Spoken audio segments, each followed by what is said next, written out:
Vous avez les salutations de l'église Action Biblique de Bordeaux, de Bègle, avec qui j'étais la semaine dernière. J'étais avec eux le week-end dernier, samedi et dimanche. Et samedi, donc dimanche je prêchais, et samedi je donnais une formation un petit peu comme sur le même modèle qu'on a eu hier. Ici, on a eu la joie de vivre une belle journée avec Jérémy Cavin qui nous a conduits à travers le livre de l'Apocalypse. Et moi, mon but à Bordeaux, c'était de brosser les contours d'une vision du monde chrétienne. Alors si vous me côtoyez de près ou de loin, vous m'avez déjà entendu parler de ça, de cette expression vision du monde. C'est même le sujet du livre que je suis en train d'écrire. Alors qu'est-ce que c'est une vision du monde? C'est l'ensemble de ce qu'on croit à propos du monde, de son origine, de son but, mais aussi à propos de quel est le sens de notre vie, quelle est notre place dans le monde, quelle est notre identité, bien sûr en tant qu'être humain, mais aussi en tant que chrétien. Et une vision du monde chrétienne, c'est quoi du coup? C'est l'ensemble de ce que dit la parole à propos du monde, à propos de son origine, de son but, à propos de qui nous sommes, de pourquoi Dieu nous a créés, pourquoi Dieu nous a placés sur terre, et quelle est notre destinée. Voilà, si ça vous intéresse, vous achèterez mon livre. Merci beaucoup. Non, c'est faux. Chaque vision du monde, chrétienne ou non, en fait, doit répondre aux mêmes questions. C'est pas juste les chrétiens qui ont une vision du monde, c'est tous les êtres humains. Alors, elle est souvent inconsciente, elle est souvent aussi le fruit de notre culture, de notre famille, de notre éducation. Elle est souvent aussi composée de choses qu'on a glanées à droite et à gauche. Mais en tout cas, elle va toujours, on a toujours des réponses, que ce soit de manière implicite ou explicite, aux grandes questions de la vie. Où suis-je? Quelle est la nature de l'univers qui m'entoure? Pourquoi on est là? Quelle est ma place? Quel est le problème aussi? Qu'est-ce qui m'empêche d'être fondamentalement heureux? Qu'est-ce qui nous empêche d'être heureux? Qu'est-ce qui tourne par rond dans le monde? Quelle est la solution? Comment on peut surmonter l'obstacle qui nous empêche d'être heureux? Et aussi, quelle est notre destinée? Où va-t-on? C'est quoi la fin de l'histoire? C'est quoi la fin de mon histoire? Et une des questions les plus épineuses qu'on a, que ce soit dans notre vision du monde ou dans toutes les visions du monde, il faut le reconnaître, c'est la question du mal. Pourquoi le mal? Pourquoi le mal existe? Et au-delà d'un aspect philosophique, la grande question qui nous presse tous, et peut-être qui vous presse ce matin, c'est pourquoi je souffre. Pas seulement pourquoi la souffrance, pas seulement pourquoi le mal, mais pourquoi je souffre. Et cette question, tout le monde se la pose, chrétien ou non, et cette question, tout le monde doit y répondre, chrétien ou non. Comment expliquer que le mal existe, et plus particulièrement, pourquoi je souffre? Et la Bible offre en réalité beaucoup de réponses à cette question. On pourrait faire une série de plusieurs prédications sur l'existence du mal et de la souffrance, mais aussi de pourquoi je souffre. Et ce que j'aimerais voir avec vous ce matin, ce n'est pas tellement une réponse intellectuelle, ce n'est pas une réponse bien ficelée, la réponse à la question à 10 000 $ que vous pourrez sortir à la prochaine pause café lorsqu'un collègue voudra vous coincer avec la question du mal et de Dieu, mais plutôt de répondre à notre manière de souffrir. Comment notre vision du monde nous aide à souffrir. Comment notre vision du monde nous aide à bien souffrir. Les anciens, les puritains, parlaient de bien mourir. Il y a une manière de bien vivre, il y a une manière de bien souffrir, et il y a une manière de bien mourir. Qu'est-ce que ça veut dire, bien souffrir? Et comment notre vision du monde nous aide à bien souffrir? Comment à la fois notre vision du monde nous aide à bien souffrir, mais aussi comment bien souffrir témoigne de notre vision du monde chrétienne? Autrement dit, comment notre manière de souffrir est pour aux yeux de ceux qui nous entourent, nos collègues, nos amis, notre famille, un témoignage que Christ est Seigneur. Voilà, c'est ça que j'aimerais faire avec vous ce matin. Et pour y répondre, on va se tourner vers un des plus beaux chapitres de la Bible, Romains 8. Prenez avec moi Romains 8, on va lire les versets 18 à 25.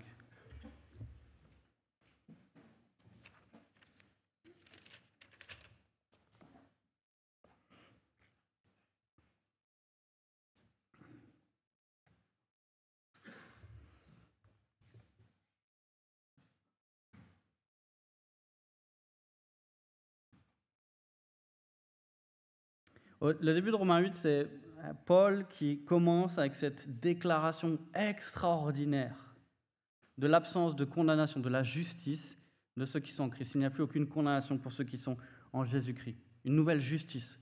Après, il nous parle d'une nouvelle vie qui est animée par l'Esprit.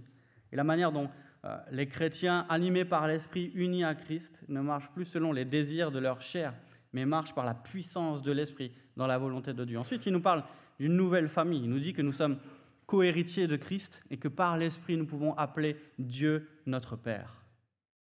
Et dans ce texte, il nous parle de quelque chose qui ne change pas vraiment.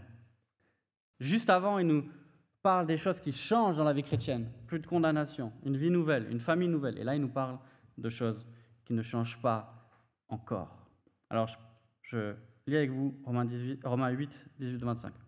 J'estime que les souffrances du moment présent ne sont pas dignes d'être comparées à la gloire qui va être révélée pour nous. De fait, la création attend avec un ardent désir la révélation des fils de Dieu. En effet, la création a été soumise à l'inconsistance, et peut-être dans votre version vous avez vanité, je préfère vanité. La création a été soumise à la vanité, non de son propre gré, mais à cause de celui qui l'y a soumise. Toutefois, elle a l'espérance d'être elle aussi libérée de l'esclavage de la corruption pour prendre part à la glorieuse liberté des enfants de Dieu. Or, nous savons que jusqu'à maintenant, la création tout entière soupire et souffre les douleurs de l'accouchement. Et ce n'est pas elle seulement qui soupire, ce n'est pas elle seule qui soupire, mais nous aussi qui avons pourtant dans l'esprit un avant-goût de cet avenir. Nous soupirons en nous-mêmes en attendant l'adoption, la libération de notre corps. En effet, c'est en espérance que nous avons été sauvés. Or, l'espérance qu'on voit n'est plus de l'espérance. Ce que l'on voit, peut-on l'espérer encore ? Mais si nous espérons ce que nous ne voyons pas, nous l'attendons avec persévérance. Le passage, regardez comment le passage commence. Il commence fort. J'estime que les souffrances du moment présent ne sont pas dignes d'être comparées à la gloire qui va être révélée pour nous. Paul donne ici sa thèse. Paul, il dit, regardons nos souffrances à la lumière de la gloire à venir. Regardons le présent en prenant la fin comme point de départ. Le temps présent est caractérisé par la souffrance, mais le temps à venir sera caractérisé par la gloire. Aujourd'hui, nous souffrons. Demain, nous serons dans la gloire. Voilà sa thèse. Mais à bien y regarder, il va plus loin. Il dit, les souffrances du temps présent sont incomparables à la gloire à venir. Même plus fort, il dit, les souffrances du temps présent ne sont pas dignes d'être comparées à la gloire à venir. Ça ne vaut même pas la peine. C'est tellement incomparable qu'on ne devrait pas les comparer. C'est comme comparer la lueur d'une bougie à l'éclat du soleil ou comparer une goutte d'eau à l'océan, la taille d'un grain de sable avec l'Everest. C'est incomparable, c'est ridicule. Alors peut-être ça nous étonne. Peut-être ça nous étonne d'autant plus si aujourd'hui nous souffrons. Si aujourd'hui nous souffrons et que nous souffrons depuis longtemps, on se dit mais comment Paul peut dire ça ? Comment il peut le dire avec autant d'assurance, aussi clairement ? Est-ce que Paul est en train de minimiser la souffrance comme font beaucoup ? Est-ce qu'il est en train de se dire au final c'est pas si mal, il y a pire que moi ? Est-ce qu'il est coupable, Paul, ici, de nier l'état lamentable du monde ? Est-ce qu'il est en train de fermer les yeux, d'être aveugle sur la gravité de notre corruption ? Non, il est très lucide sur l'état du monde et on va le voir après. Il va nous donner un portrait réaliste de notre condition. Peut-être que Paul est un de ces théologiens qui écrit dans son bureau de verre et qu'il redescend rarement de son bureau et qui ne connaît pas trop la souffrance parce qu'il a la clim. Mais Roland l'a lu, et si on lit d'autres passages, notamment 2 Corinthiens 11, on voit que Paul, il a un doctorat en souffrance. Paul, il est ceinture noire, 5e dan de souffrance. Il a été battu, fouetté, lapidé, laissé pour mort. Il a fait naufrage à 3 reprises. Il a été attaqué, il a été trahi, il a été calomnié, il a été dans le dénuement. Et finalement, il a fini assassiné comme un martyr. S'il y en a un qui peut nous parler de la souffrance après Jésus dans la Bible, c'est Paul. Paul, il sait de quoi il parle. Paul, il sait de quoi il parle quand il dit que les souffrances du temps présent sont incomparables face à la gloire à venir. Vous êtes enfin à l'endroit que vous rêviez de visiter. Ça fait des années que vous économisez. Ça fait des années que vous imaginez ce voyage. Vous avez acheté plusieurs guides que vous avez lus, que vous avez surlignés, vous avez planifié les itinéraires, enfin surtout votre femme. Vous avez prévu les randonnées, vous avez réservé les hôtels en regardant avec soin le petit déjeuner. Et un soir, vous dînez dans le meilleur restaurant de la ville. Là aussi, vous êtes sûr que c'est le meilleur. Vous avez regardé TripAdvisor, les avis Google. Vous avez regardé qu'il a 5 étoiles partout et les avis disent vrai, l'ambiance elle est super. Le cadre, il est magnifique. On vous a donné une place de choix près de la fenêtre et vous voyez le magnifique paysage. Le temps est doux, le vin est délicieux. Le dîner se déroule à la perfection. Et là, en mangeant ce bout de homard, vous vous mordez la langue. Quelques minutes après, vous n'y pensez plus et vous mangez ce délicieux dessert aux saveurs que vous n'imaginiez même pas. Et vous passez 3 semaines merveilleuses dans un petit coin de paradis.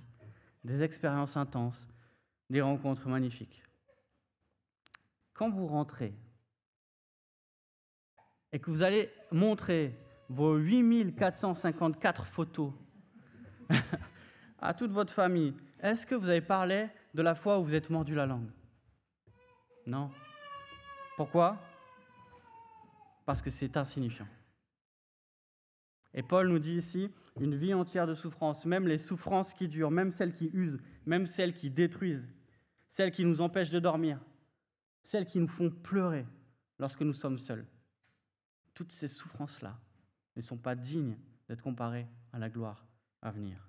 Une morsure de langue comparée à une éternité de gloire dans la présence de Dieu. Les souffrances du temps présent existent bien et il n'est pas question de nier ça, et Paul ne le fait pas. Mais nous devons les vivre à la lumière de ce qui nous attend. Voilà ce que Paul nous encourage à faire. Nous devons vivre aujourd'hui dans l'espérance de ce que Dieu nous promet pour demain. Alors qu'est-ce que ça change de savoir cela? Comment bien souffrir? Comment souffrir en chrétien? Et comment le fait d'être chrétien change notre manière de souffrir? Je propose que le texte de ce matin nous donne 3 attitudes face à la souffrance et face à la vie dans un monde tordu. 3 attitudes qui témoignent de notre vision du monde face à la souffrance. La première attitude, c'est le réalisme. J'avais dit que j'arrêtais, mais c'est plus fort que moi. Je ne sais pas si vous avez vu le film. Est-ce que vous avez vu le film, un film récent qui s'appelle Don't Look Up? Je suis sûr que certains l'ont vu. Il est sur Netflix. Dès qu'il est sorti, ça a été comment on dit? Ça a explosé. Le sous-titre du film, c'est Déni cosmique. Alors, si vous ne l'avez pas vu, ne vous inquiétez pas, je vais vous expliquer. 2 astrophysiciens se rendent compte, en regardant le ciel, qu'il y a une grosse comète qui va bientôt percuter la Terre et qui va tuer tout le monde. Et qu'est-ce qu'ils font? Ils sont un peu paniqués, et puis ils vont sur tous les plateaux de télé, ils vont voir tous les journalistes, et ils essayent d'alerter le public en multipliant justement les apparitions services télévisés. Mais personne ne les prend au sérieux. Ils sont là, ils s'évertuent de dire non mais les gars, il y a une comète qui est en train de nous foncer dessus, en fait on va tous mourir, et tout le monde est là, ah trop cool, tu me remets un peu de rosée s'il te plaît. Et en fait derrière, l'idée du film, c'est de dénoncer de manière sarcastique le désintérêt, la désinvolture même des médias face à l'urgence climatique. L'idée que c'est bientôt la fin du monde, on le sait, et bien sûr il y a cette surcouche aussi dans le film de réalité scientifique, c'est la folie du film, la folie que le film dénonce, c'est l'aveuglement du public face à une réalité scientifique. On n'est pas en train de parler ici de théorie. Une comète va bientôt s'écraser, mais on fait comme si de rien n'était. Mais le vrai déni cosmique, le vrai danger dont nous parle Paul ici, c'est de fermer les yeux sur le vrai problème de la création, sur le vrai problème de l'homme. Il y a quelque chose de bien plus profond, nous dit Paul dans ce texte, qu'une crise climatique, quelque chose de bien plus grave. Regardez au verset 22. La création tout entière soupire et souffre, nous dit Paul. Toute la création gémit. Et pourquoi gémit-elle? Elle gémit à cause de son état. Et ce n'est pas depuis la révolution industrielle qu'elle gémit, et ce n'est pas d'abord et surtout à cause de la pollution de l'homme qu'elle gémit. Peut-être qu'elle gémit, et c'est certain qu'elle gémit sûrement plus, mais elle gémit depuis l'entrée du péché dans le monde. Elle souffre parce qu'elle a été corrompue et polluée par le péché. Le péché de l'homme a atteint toute la création. Et comme un cancer qui s'infiltre partout, le péché est venu tout polluer dans la création. Et Paul nous dit, mais si on n'a pas une idée claire de la solution, on ne pourra pas avoir du problème, on ne pourra pas avoir une idée juste de la solution. Et donc la première chose que notre vision du monde nous aide à avoir, c'est être réaliste sur l'état du monde. On souffre parfois à cause du péché des autres. On souffre parfois à cause de notre propre péché. Mais le plus souvent, nous souffrons simplement parce qu'on vit dans un monde qui est détraqué. On souffre parce qu'on vit dans un monde qui est déchu, un monde tordu, un monde pollué par le péché. Et l'état de notre monde doit également nous aider à être réalistes sur notre propre état. Je suis d'accord avec John Piper, un théologien qui nous dit que l'horreur de la souffrance et de l'état du monde doit nous alerter sur l'horreur de notre propre péché. Et il raconte la prière qu'une femme avait prononcée après une prédication sur ce texte. Et cette femme était présente à cette réunion de prière avec son landau et dans son landau, son fils handicapé, qui faisait des bruits et qui ne pouvait pas s'exprimer. Et au milieu des bruits de son fils handicapé, cette femme a prié quelque chose du genre « Seigneur, aide-moi à détester mon péché autant que je déteste le handicap de mon fils. Que mon péché m'apparaisse aussi abominable que la souffrance qui accable mon enfant. » Et la première chose que ce texte nous aide à faire, c'est être réaliste sur l'état de ce monde, mais aussi être réaliste sur notre propre état. Si le monde est pourri, nous sommes atteints du même mal que lui. Et l'horreur que produit le péché dans le monde devrait nous faire frémir quand on se regarde dans une glace et qu'on voit l'horreur de ce que le péché fait en nous. Et quand on voit que le monde n'est pas ce qu'il devrait être, ça devrait également nous aider à voir que nous ne sommes pas ce que nous devrions être. Et finalement, la souffrance doit nous pousser à deux choses en tant que chrétiens. D'abord à la repentance pour notre péché, parce que bien souvent on voit ce qui est pourri dans le monde ou chez les autres, avant de voir ce qui est pourri chez nous, la paille et la poutre. Pas la pouille et la pâtre. Ça, c'est un film italien des années 60. La souffrance doit nous pousser à la repentance à cause de notre propre péché. Et la souffrance doit également nous pousser vers la reconnaissance pour la grâce de Dieu. Quand on regarde l'horreur du péché dans le monde, quand on regarde la corruption, la pollution, l'état de ce monde, et qu'on regarde l'état de notre propre cœur, notre état, on se dit, mais Seigneur, qui suis-je pour que tu te sois abaissé et que tu m'aies sauvé? Réalisme. Deuxième posture, l'humilité. La création souffre parce qu'elle a été polluée par le péché. Paul dit autre chose, il dit que la création souffre parce qu'elle a été soumise à la vanité, verset 20. Et ce mot vanité, pourquoi j'ai dit que je préférais vanité plutôt qu'inconsistance, et je trouve ça dommage qu'on ait inconsistance dans la seconde terme, mais ce mot vanité en grec, c'est le même mot qui est utilisé dans la version grecque, la Septante de l'Ancien Testament, dans le livre de l'Ecclésiaste.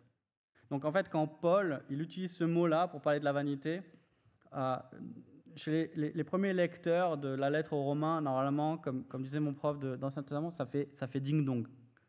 Ça ring a bell. Ok, on voit un écho dans ce qu'on a déjà lu. Quand on lit vanité là, on dit ah oui d'accord. Paul il est en train de dire que la vanité qui caractérise le monde, c'est la même vanité que celle de l'Ecclésiaste. Et une des grandes idées liées à la vanité dans l'Ecclésiaste, un des grands sentiments dont il est question quand on parle de la vanité dans l'Ecclésiaste, c'est celui de la frustration. Je vous donne une définition scientifique de la frustration. La frustration, c'est ce qu'on ressent quand ça ne marche pas comme on voudrait que ça marche. En fait, c'est ce sentiment-là quand on tire sur la languette d'ouverture facile et que le seul truc qui se passe, c'est qu'on a la languette dans la main et il n'y a rien qui est ouvert. C'est ce sentiment quand on ouvre l'opercule du Nutella, vous savez, il est un peu trop dur, il faut le mettre au micro-ondes et il reste des bouts d'aluminium collés sur le bord. C'est ce sentiment quand on part en trompe parce qu'on est en retard pour notre rendez-vous et puis on a un pneu qui est crevé. C'est ce sentiment quand on est au travail et qu'on n'a pas le temps de faire tout ce qu'on voudrait faire ou les moyens de faire tout ce qu'on devrait faire. Ce sentiment quand on suit la recette à la lettre, mais que le gâteau ne monte pas. Quand on fait la vaisselle encore et encore, on a l'impression qu'on vient de la faire il y a 10 minutes. Quand le site internet bug au moment de payer. Ou des choses plus graves. Quand celui qu'on aime et qui devrait nous aimer nous fait du mal, au lieu de nous faire du bien. Quand notre corps ne nous obéit plus, et quand nos jambes ne peuvent plus nous tenir. Quand notre adolescent fait le contraire de ce qu'on lui a conseillé. Quand on annonce un cancer du poumon à celui qui n'a jamais fumé. Vanité. Vous avez compris, et vous le savez tous, et on le sait tous, le monde ne tourne pas comme il devrait, la vie est frustrante. Et ça ne devrait pas nous étonner, en fait, en tant que chrétiens. Paul nous dit, la création tout entière était soumise à la vanité. Et l'Ecclésiaste nous parle de différentes manières par lesquelles l'homme essaie d'atténuer la vanité pour atteindre le bonheur. Et là encore, il y a une bonne manière de répondre à la vanité de ce monde, il y a une manière chrétienne de vivre par rapport à la vanité du monde, et il y a plein d'autres manières par lesquelles l'homme essaie d'atténuer la vanité de la vie pour atteindre le bonheur. Et c'est cette grande question de chaque vision du monde. Que doit-on faire? Que peut-on faire pour surmonter les obstacles qui nous empêchent d'être heureux? Ou dans les termes de ce qu'on vient de lire, qu'est-ce qu'on peut faire pour surmonter la vanité de ce monde? Et dans le livre de l'Ecclésiaste, le Qoélète, celui dont il est question, le maître qui raconte ses expériences, nous partage les différents moyens par lesquels il a cherché de trouver le bonheur sous le soleil dans un monde de vanité. Et au chapitre 2, en particulier, il décrit tout ce qu'il a acquis et tout ce qu'il a entrepris pour essayer d'étancher sa soif de bonheur dans un monde de vanité. Je lis quelques versets du chapitre 2. « Je me suis lancé dans de grandes entreprises. Je me suis construit des maisons, je me suis planté des vignes, je me suis fait des jardins et des vergers. J'ai planté toutes sortes d'arbres fruités. Je me suis fait des réservoirs pour arroser des pépinières. » Et là encore, quand les premiers lecteurs du livre de l'Ecclésiaste lisent ça en hébreu, il y a plein de lumières qui s'allument, il y a plein de cloches qui résonnent. Pourquoi? Parce que le vocabulaire employé, les expressions employées, les mots employés font écho directement au jardin d'Éden. Les planter, jardin, irriguer, faire germer des arbres, tout ça mis ensemble. Où est-ce qu'on voit ça dans l'Ancien Testament, avant l'Ecclésiaste? C'est dans le jardin d'Éden. C'est le jardin que Dieu fait de délices dans lequel il plante l'homme pour qu'il vive en harmonie et dans la paix et le repos. Et ce que nous dit l'Ecclésiaste ici, le Qoélète, le maître, il nous dit, finalement, moi j'ai essayé de recréer, j'ai essayé de me recréer un jardin d'Éden, un petit havre de paix au milieu de ce monde de vanité. Mais regardez ce qu'il dit un peu plus loin, écoutez son constat. J'ai réfléchi à tout ce que mes mains avaient entrepris, à la peine que j'avais eue pour le faire, et j'ai constaté que tout n'est que fumée et revient à la poursuite du vent. Il n'y a aucun avantage à retirer de ce qu'on fait sous le soleil. L'homme essaie de se créer un Éden, un petit jardin d'Éden pour atténuer la vanité. En réalité, on se fait tout ça. On essaie tous de se créer un petit cocon, une petite bulle au milieu de la vanité de ce monde. Et le constat de l'Ecclésiaste, et c'est le constat de tout le livre, c'est que nous ne pourrons pas changer le monde. On doit être humble par rapport à la vanité de ce monde. Un auteur le dit, la vie est compliquée, ne fonctionne pas toujours, et parfois la meilleure chose à faire est juste de l'accepter. Tout ne peut pas être résolu, et certaines choses sont tordues et ne pourront pas être redressées, nous dit l'Ecclésiaste. Pourquoi? Parce que nous vivons dans un monde qui n'est pas tel qu'il devrait être. Et si la vanité de ce monde est le résultat du péché, la vanité ne disparaîtra que lorsque le péché aura disparu. En attendant, puisqu'elle est le résultat du péché dans un monde corrompu et pollué par le péché, nous allons souffrir et notre vie sera frustrante. Et ce n'est pas en achetant le dernier iPhone ou la dernière 3008 ou un nouveau jean ou une nouvelle montre qu'on va s'arracher à la vanité de ce monde. Pire que ça, si on essaye d'échapper à la vanité par le matérialisme, c'est comme si on mettait de l'huile sur le feu. Vouloir s'échapper de la vanité de ce monde en accumulant des choses, c'est comme vouloir maigrir en se gavant d'éclairs au chocolat. Ça ne marche pas. J'ai fait une expérience pour voir si vraiment ce que je disais, c'était vrai. On empire la situation. Parfois, on essaye d'échapper à la vanité par le confort. Parfois, on essaye d'y échapper par le divertissement. On essaye de s'engourdir. On essaye d'atténuer la souffrance en mettant notre cerveau sur off. Et mes amis, ce n'est pas en scrollant sur Instagram ou sur TikTok ou sur Facebook pour les anciens. Ah, on le sait tous. Hein. Ce n'est pas en enchaînant les séries qu'on va échapper à la vanité de ce monde. Pire que cela, non seulement on ne va pas y échapper, mais on l'augmente. On s'enfonce dans les choses vaines. Et on est étonné qu'on soit plus malheureux après qu'avant. Voilà la mauvaise nouvelle de notre texte. Être chrétien n'enlève pas la vanité de notre vie. On l'a dit, être chrétien change presque tout. En réalité, ça change tout. Ça change, on l'a dit, une nouvelle justice, une nouvelle vie, une nouvelle famille. Pas forcément la souffrance, mais une nouvelle manière de souffrir. Et pourquoi on se dit ça et pourquoi Paul nous dit ça? Je pense que tous ceux qui lisaient Romains étaient très au courant en fait de ça, comme nous. Paul nous dit ça et on se dit ça ce matin parce qu'on l'oublie souvent. Parce qu'on s'étonne souvent de souffrir. Et on s'étonne que dans un monde corrompu et dans un monde soumis à la vanité, on souffre. Mais c'est normal. On est tous chrétiens ou non en proie à la vanité de ce monde. Et l'avantage des chrétiens, ce n'est pas qu'ils sont dispensés de la vanité de ce monde, ce n'est pas qu'ils sont dispensés de la souffrance, mais c'est qu'ils en sont conscients et qu'ils peuvent la supporter. Tout à l'heure, on a chanté « Jésus est vainqueur, il a vaincu la mort et son pouvoir ».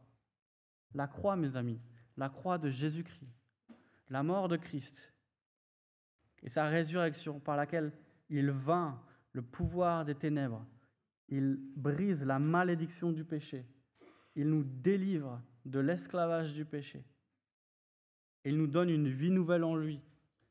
La croix change tout.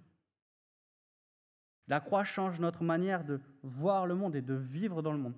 La croix change notre manière de souffrir parce que nous savons la victoire qui nous attend. Et cette victoire, elle est certaine. Quel signe nous a donné le Seigneur? Il nous a donné la résurrection de Christ. Roland l'a lu tout à l'heure, 1 Corinthiens 15. Et c'est pour ça que Paul dit, mais si Christ n'est pas ressuscité, mangeons et buvons. Franchement, c'est ce qu'il y a de mieux à faire. Mangeons et buvons, car demain nous mourrons.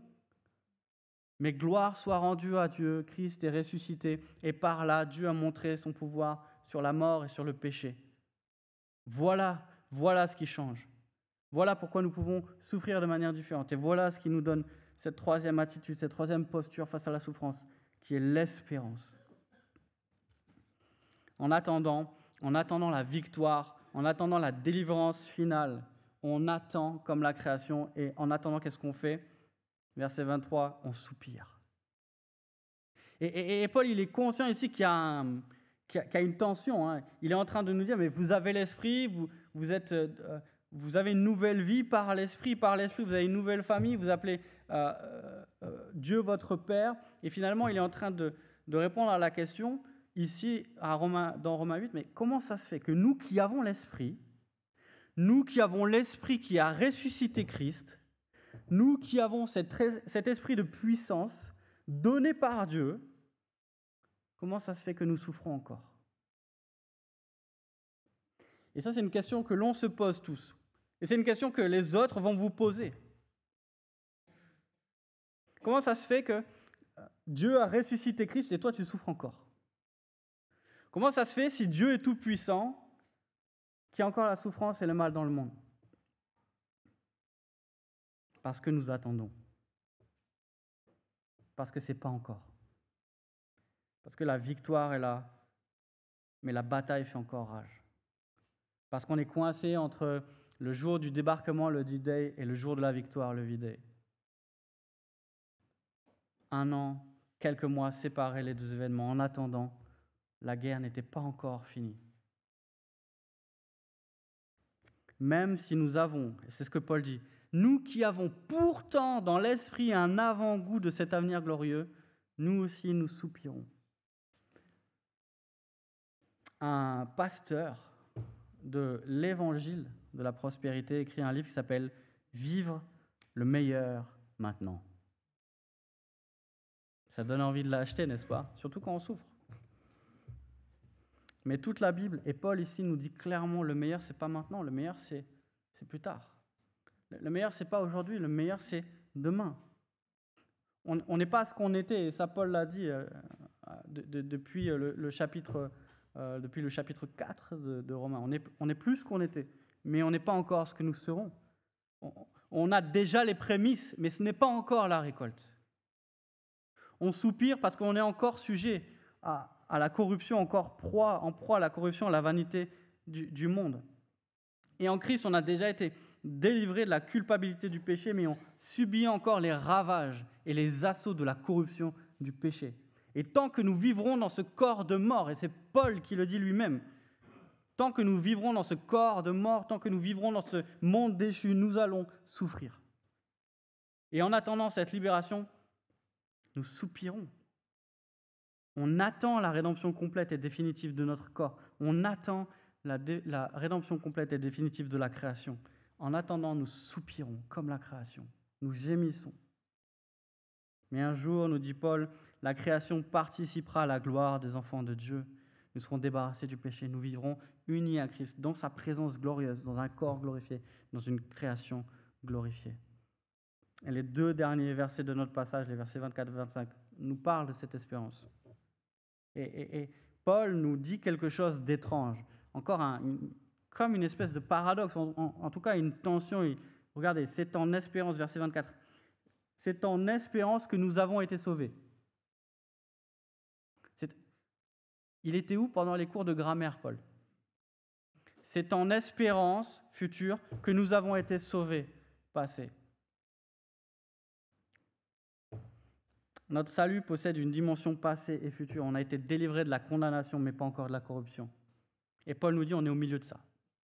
On est au milieu de ça. Être chrétien, c'est vivre la tension entre l'aujourd'hui des souffrances et le demain de la gloire. Christ est déjà venu, il a déjà vaincu la mort. Il nous a déjà délivrés de la condamnation du péché. La victoire est assurée, mais la bataille fait rage. Et si on ne vit pas cette tension, je crois qu'on considère soit pas assez l'horreur du péché présent, soit pas assez la beauté de la gloire à venir. Plus on va considérer l'horreur du péché présent, plus on va aspirer à la gloire à venir. Et plus on va aspirer à la gloire à venir, et mieux on verra l'horreur de notre péché. Qu'est-ce que ça veut dire? Ça veut dire que plus nous serons réalistes sur l'état du monde et de notre péché, et plus on sera reconnaissant pour la grâce de Dieu. Et on va aspirer à la délivrance finale. Alors comment souffrir en chrétien? Qu'est-ce qui fait qu'on souffre de manière différente de ceux qui ne connaissent pas Christ, de ceux qui ne connaissent pas la beauté et la gloire de la croix? Réponse, nous dit Paul, en soupirant de manière confiante. En soupirant de manière confiante. La vie est dure, alors nous soupirons, mais nos soupirs sont comme ceux de la création. Et Paul nous dit que ce n'est pas les soupirs, ce n'est pas les gémissements d'une personne qui est en train de mourir, c'est les douleurs de l'enfantement. Et c'est très différent. Je pars d'expérience, les douleurs de l'enfantement, c'est faux. Mais ce dont j'ai été le témoin, c'est que les douleurs de l'enfantement, si puissantes soient-elles,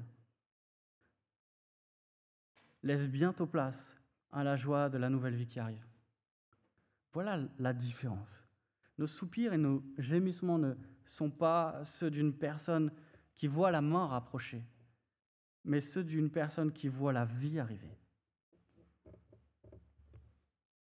On soupire parce qu'on regarde avec réalisme et lucidité notre condition et celle de notre monde, et en même temps, on n'est pas désespéré.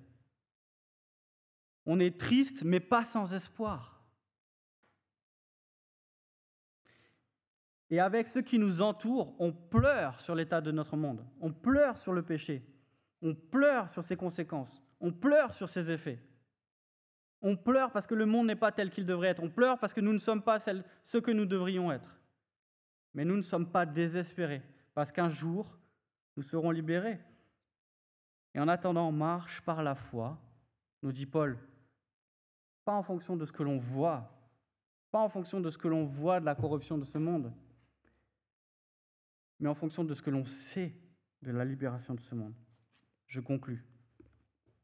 Je me rappelle 3 mots prononcés il y a 10 ans par ce même professeur à l'IBG, un homme qui m'a marqué. 3 mots qui font écho à notre texte. 3 mots que vous pourrez vous répéter lorsque vous souffrirez. Tout cela passera. Tout cela passera. On est en chemin vers notre patrie céleste et on sait que le chemin sera difficile et on sait que probablement, comme ceux qui nous ont précédés, nous mourrons avant d'avoir vu les biens promis. Et on continue pas parce que le chemin est facile, mais parce que notre regard est fixé sur la destination. On ne sait pas combien de temps va durer le voyage, on ne sait pas quels seront les obstacles, mais on a la certitude que la destination est assurée. Un jour, nous arriverons à destination. Un jour, on sera enfin à la maison. Un jour, on ne sera plus des étrangers, on ne sera plus en exil sur cette terre, mais on sera résident permanent de la Nouvelle Jérusalem. Dieu sera avec nous et au milieu de nous. Imaginez ce moment. Imaginez ce moment. Dieu lui-même qui nous accueille. Et tout ce qui nous fait souffrir aujourd'hui, tout ce qui nous fait souffrir depuis longtemps, tout ce qui nous fait souffrir profondément, ne sera qu'un lointain souvenir. La mort, ce dernier ennemi, sera vaincu pour toujours. Plus de deuil, plus de séparation douloureuse d'un être cher, plus de cris de désespoir à l'annonce d'une maladie incurable, plus de larmes qui coulent sous le poids du chagrin. Les infirmités qui affligent nos corps et nos esprits ne seront plus ni arthrose, ni hernie, ni cancer, ni sclérose en plaques, ni dépression, ni Alzheimer, ni diabète, ni insomnie, ni cauchemar. Tout cela aura disparu pour toujours. Non seulement nos corps seront restaurés, mais la création elle-même sera libérée de la corruption et de la vanité. On en a parlé hier. Cette nouvelle création, caractérisée par la paix, la joie, l'harmonie. La paix, la joie et l'harmonie sont aujourd'hui l'exception, mais demain seront la norme de la nouvelle création. Le monde ne sera plus marqué par la souffrance, la méchanceté, la médisance, l'injustice, la trahison, la corruption, mais les promesses de Dieu seront enfin réalisées. Voici, je fais toutes choses nouvelles. La paix et la justice régneront enfin. Ce monde parfait que nous entrevoyons dans les Écritures, ce monde parfait dont nous avons un aperçu ici, un aperçu dans l'Apocalypse, tout ce que nous avons espéré sera enfin réalité. Voilà la vérité, voilà la conviction qui change notre manière de souffrir. Je vais prier.